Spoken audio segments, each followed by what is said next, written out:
नमस्कार दोस्तों, आपका स्वागत करता हूं इस YouTube channel SK coaching centre पर। दोस्तों आज हम लोग रीजनिंग के प्रैक्टिस सेट का पार्ट नंबर 1 को देखने वाले हैं। इस वाले पार्ट के अंदर आज हम लोग रीजनिंग के अलग अलग प्रकार के इम्पोर्टेंट प्रश्न को देखेंगे, जो कि आपको आने वाले आगामी सभी परीक्षाओं के लिए काफ़ी महत्वपूर्ण होने वाला है। अभी आपको एग्ज़ाम में कुछ इसी प्रकार के रीजनिंग के प्रश्न पूछे जाते हैं, तो सभी प्रश्न को पहले आप लोग खुद से ज़रूर सॉल्व कीजिएगा और आप लोग हमारे साथ अंत तक ज़रूर बने रहिएगा। सभी प्रश्न को हम लोग एकदम शॉर्ट ट्रिक के साथ सॉल्व करेंगे। तो चलिए हम लोग 1 नंबर क्वेश्चन की ओर चलते हैं। दोस्तों ये रहा क्वेश्चन नंबर 1। क्वेश्चन नंबर 1 जो है ये आपका एनालॉजी का प्रश्न है। प्रश्न आपको कह रहा है जिस प्रकार से शेर का संबंध शावक से है, उसी तरह से आप लोगों से पूछा जा रहा है गाय का संबंध कौन सा शब्द के साथ होगा।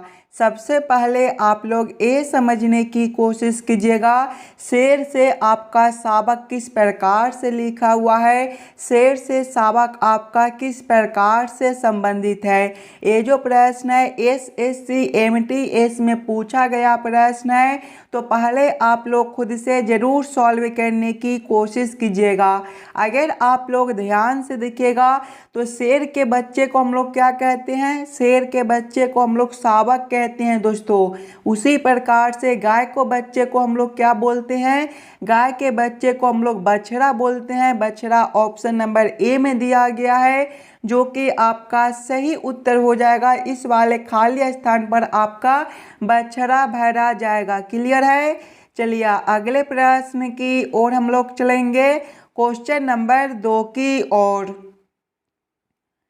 ये रहा क्वेश्चन नंबर 2। क्वेश्चन नंबर 2 आपको कह रहा है उस विकल्प का चयन करें जो तीसरे पद से उसी प्रकार संबंधित है जिस प्रकार दूसरा पद पहले पद से संबंधित है। ये भी प्रश्न आपका एनालॉजी का प्रश्न है। प्रश्न आपको कह रहा है जिस प्रकार से BULK का संबंध YFOP के साथ है, उसी प्रकार से आप लोगों से पूछा जा रहा है NOTE का संबंध कौन सा अक्षर के साथ होगा, जो इस वाले क्वेश्चन मार्क पर भरे जाएंगे। दोस्तों ये जो प्रश्न है SSC GD में पूछा गया था और एकदम आसान सा प्रश्न है। अगर आप लोग ध्यान से देखिएगा सिंगल अक्षर को, तो देखिए B से आपका Y है। देखिए B का जो विपरीत अक्षर होता है वो आपका Y होता है, या फिर आप लोग ऐसे भी सोच सकते हो कि B जो है ABCD के सीधे क्रम में दूसरे नंबर पर होता है और Y जो है ये आपका ABCD के उल्टे क्रम में दूसरे नंबर पर होता है। इसी को हम लोग विपरीत अक्षर बोलते हैं। आगे देखिएगा U से आपका F है, विपरीत अक्षर है। L से आपका O है, विपरीत अक्षर है। K से आपका P है, विपरीत अक्षर है। वही सेम हम लोग आगे करेंगे। आगे N है, तो N का विपरीत अक्षर क्या होगा। अगर आपको विपरीत अक्षर याद ना हो तो कुछ इस प्रकार से भी आप लोग विपरीत अक्षर निकाल सकते हो। जैसे कि N जो है ABCD के क्रम में 14वें नंबर पर होता है और दो विपरीत अक्षर का जो योग होता है जोड़, वो आपका 27 होता है। यानी कि हम लोग 14 में कितना जोड़ दें ताकि हमारा 27 हो जाए, तो 14 + 13 करने पर आपका 27 बनता है दोस्तों। यानी कि 13वें नंबर वाला अक्षर जो है वो आपका N का विपरीत हो जाएगा।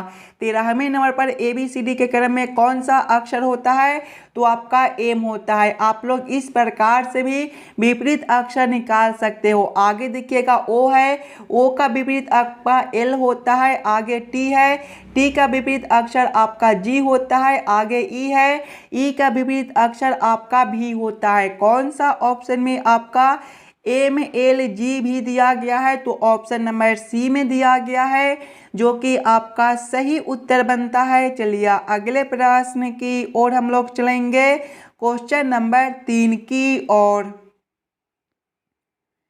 ये रहा क्वेश्चन नंबर 3। क्वेश्चन नंबर 3 आपको कार्य है उस विकल्प का चयन करें जो तीसरी संख्या से उसी तरह से संबंधित है जैसे दूसरी संख्या पहली संख्या से संबंधित है।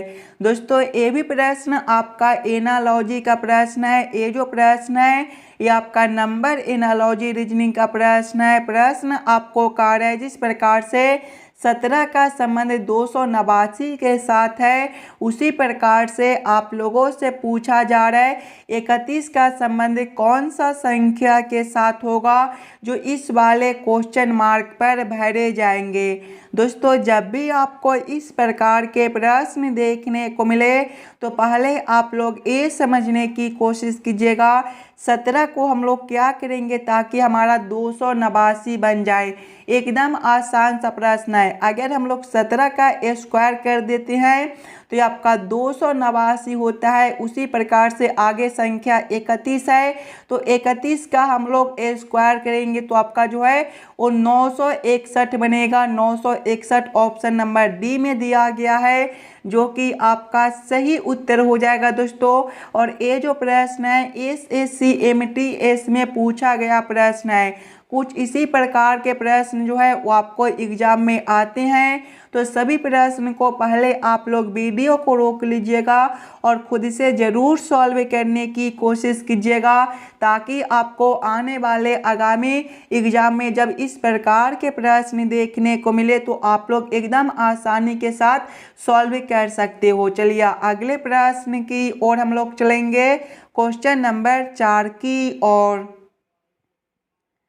ये रहा क्वेश्चन नंबर 4। क्वेश्चन नंबर 4 आपको कार्य है एक निश्चित कोड भाषा में GUD को 31 लिखा जाता है, PUH को 44 लिखा जाता है। उसी कोड भाषा में FAR का कोड क्या होगा ये आप लोगों से पूछ रहा है। ये जो प्रश्न है ये आपका कोडिंग डिकोडिंग से रिलेटेड प्रश्न है और एकदम आसान सा प्रश्न है। सबसे पहले आप लोग ये समझने की कोशिश कीजिएगा GUD से आपका 31 किस प्रकार से लिखा हुआ है, PUH से आपका 44 किस प्रकार से लिखा हुआ है। उसी प्रकार से आप लोग सोचेगा FAR से आपका क्या कोड बनेगा। अगर आप लोग ध्यान से देखिएगा तो पहले हम लोगों को क्या करना है GUD से 31 लाना है। अगर हम लोग ये सभी अक्षर को ABCD के क्रमानुसार लिखते हैं तो G जो है ये आपका 7वें नंबर पर होता है, U आपका 21वें पर और D आपका 4थे पर।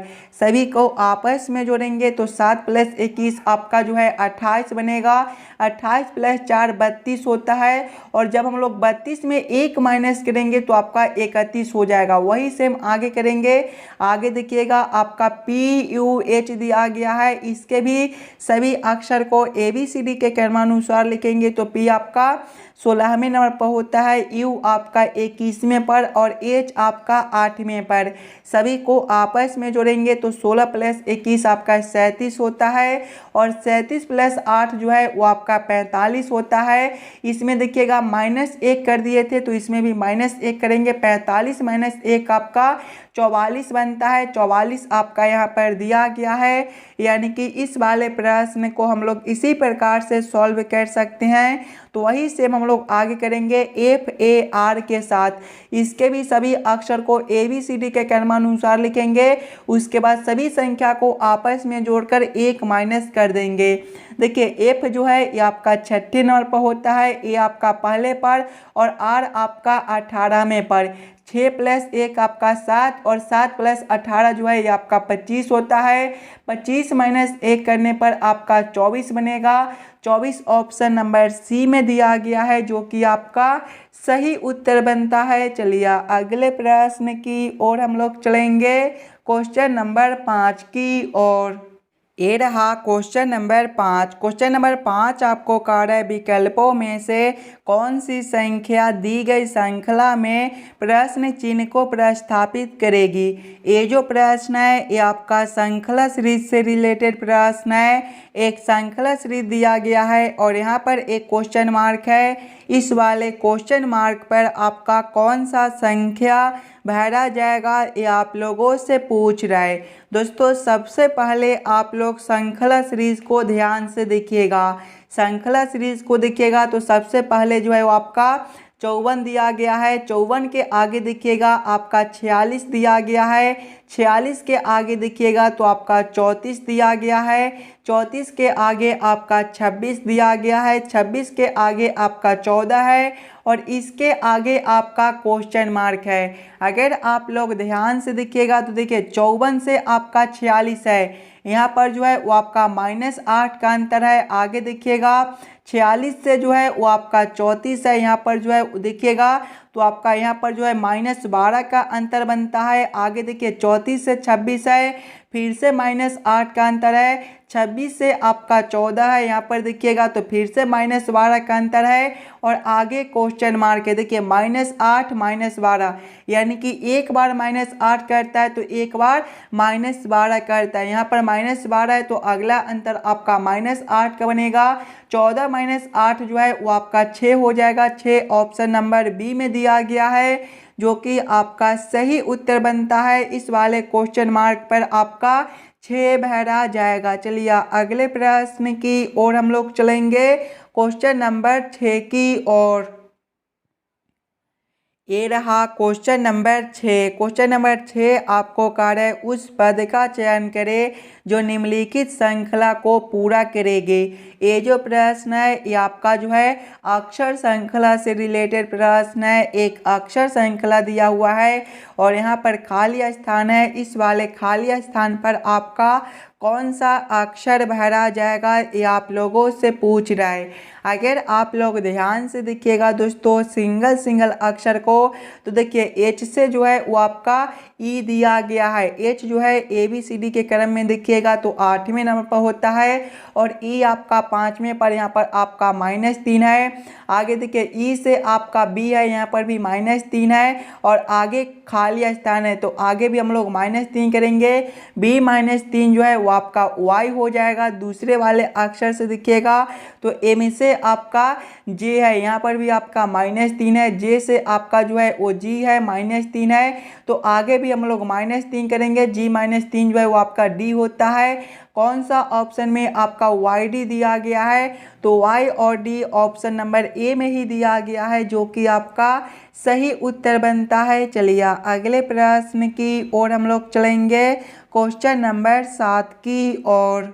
ये रहा क्वेश्चन नंबर 7। दोस्तों क्वेश्चन नंबर 7 आपको कार्य निम्नलिखित पैटर्न का ध्यानपूर्वक अध्ययन करें और दिए गए विकल्पों में से उस संख्या का चयन करें जो इसमें प्रश्नवाचक चिन्ह के स्थान पर आ सकती है।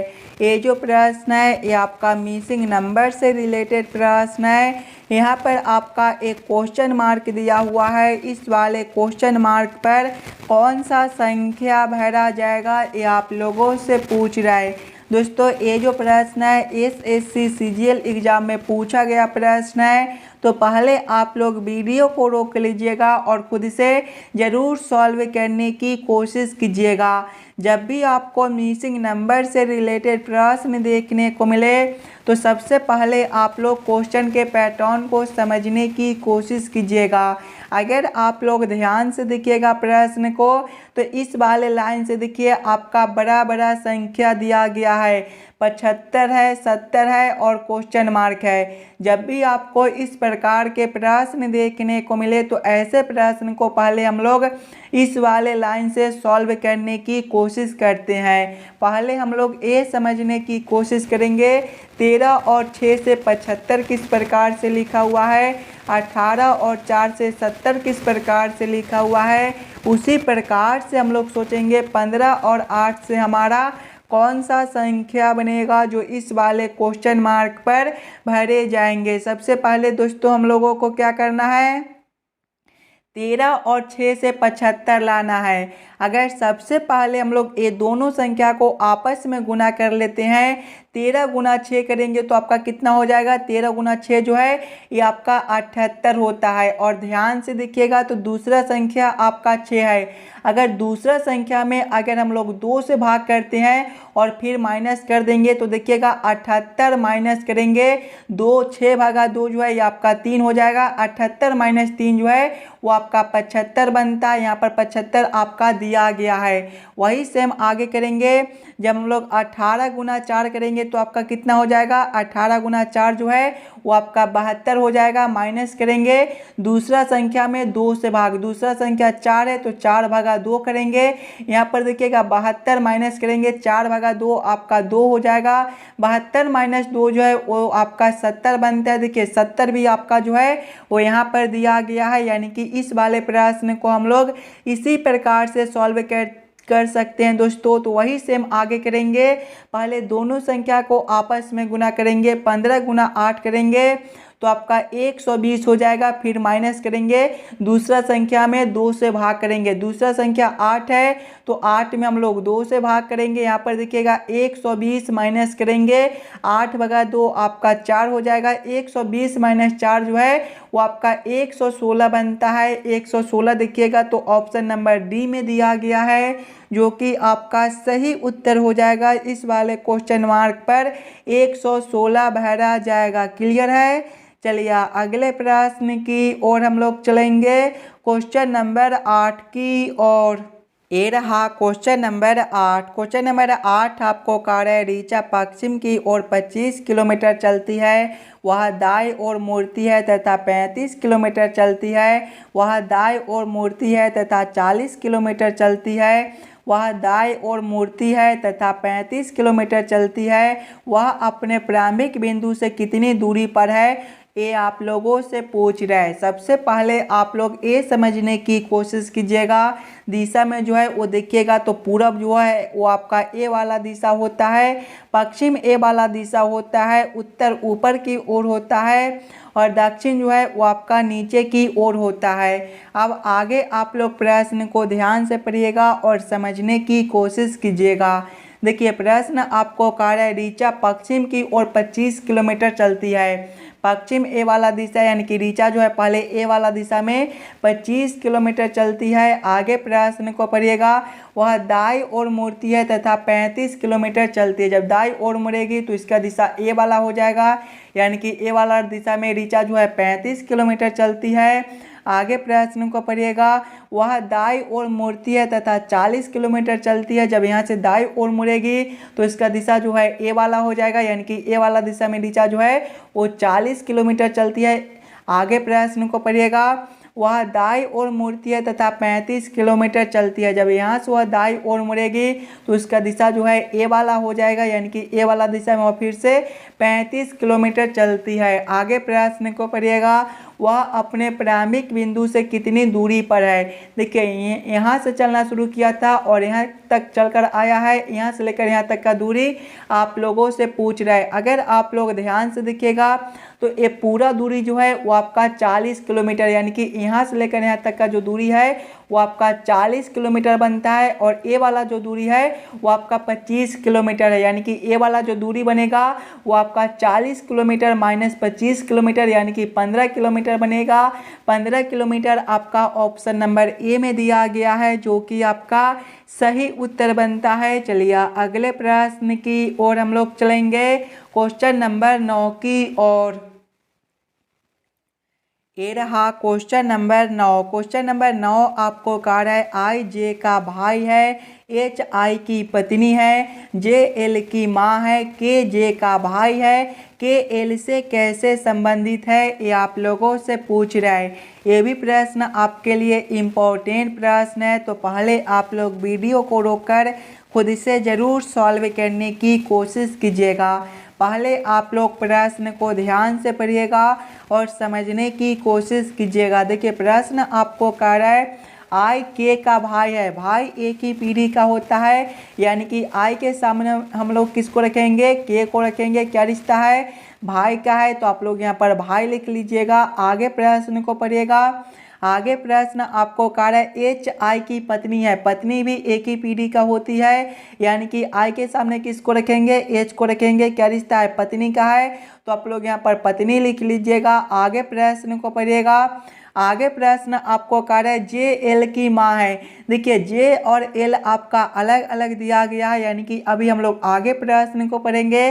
तो के जे का भाई है, के कौन है, तो जे का भाई है, भाई एक ही पीढ़ी का होता है, यानी कि के सामने किसको रखेंगे, जे को रखेंगे। क्या रिश्ता है, भाई का है, तो आप लोग यहाँ पर भाई लिख लीजिएगा। और अब इस वाले को देखिएगा, तो जे कौन है, तो एल की माँ है, माँ एक पीढ़ी ऊपर का होती है, यानी कि जे को जो है वो हम लोग एल से ऊपर रखेंगे। क्या रिश्ता है, माँ का है, तो आप लोग यहाँ पर माँ लिख लीजिएगा। आगे प्रश्न को पढ़िएगा। आगे प्रश्न आप लोगों से पूछ रहा है के एल से कैसे संबंधित है। देखिए के और एल आपका यहाँ पर दिया गया है, अगर आप लोग ध्यान से देखिएगा तो एल का माँ कौन है, जे है, और जे का भाई के है, यानी कि आपके माँ का भाई आपका कौन लगेगा, तो मामा लगेगा, यानी कि यहाँ पर जो रिश्ता है वो आपका मामा का बनता है। मामा ऑप्शन नंबर बी में दिया गया है, जो कि आपका सही उत्तर हो जाएगा। चलिए अगले प्रश्न की ओर हम लोग चलेंगे, क्वेश्चन नंबर 10 की ओर। ये रहा क्वेश्चन नंबर 10। क्वेश्चन नंबर 10 आपको कह रहा है उस वेन आरेख का चयन कीजिए जो निम्नलिखित वर्गों के बीच संबंध को सर्वोत्तम रूप से दर्शाता है। भाषा पंजाबी, हिंदी और मलयालम का किस प्रकार से वेन आरेख, वेन डायग्राम बनेगा, ये आप लोगों से पूछ रहा है। दोस्तों इस प्रकार के भी प्रश्न आपको सभी एग्जाम में देखने को मिलेंगे, तो पहले आप लोग वीडियो को रोककर खुद से ज़रूर सॉल्व करने की कोशिश कीजिएगा। पहले आप लोग ये समझने की कोशिश कीजिएगा भाषा पंजाबी, हिंदी और मलयालम में कौन शब्द किसके साथ संबंधित है, किसके अंदर हम लोग किसको रख सकते हैं। अगर आप लोग ध्यान से देखिएगा तो पंजाबी, हिंदी और मलयालम ये सभी जो है वो आपके भाषाएं हैं, यानी कि भाषा के अंदर जो है ये आपके पंजाबी, हिंदी और मलयालम सभी हो जाएंगे। तो सबसे पहले हम लोग भाषा के लिए एक बुलावा बना लेंगे, और भाषा के अंदर पंजाबी, हिंदी और मलयालम आपके तीनों हो जाएंगे, लेकिन तीनों अलग अलग भाषा है, यानी कि तीनों को हम लोग अलग अलग कर देंगे। इस प्रकार का वेन आरेख, Venn diagram option number A में दिया गया है, जो कि आपका सही उत्तर बनता है। आशा करता हूं दोस्तों आप लोग सभी प्रश्न को बढ़िया से समझ गए होंगे। अगर आपको किसी भी प्रश्न में कहीं पर भी कोई दिक्कत हो तो हमें ज़रूर कमेंट करके बतलाइएगा, और आप लोग इस वाले यूट्यूब चैनल पर नए हो तो चैनल को ज़रूर सब्सक्राइब कर लीजिएगा। चलिए हम लोग मिलते हैं आपसे अगले वीडियो में। धन्यवाद।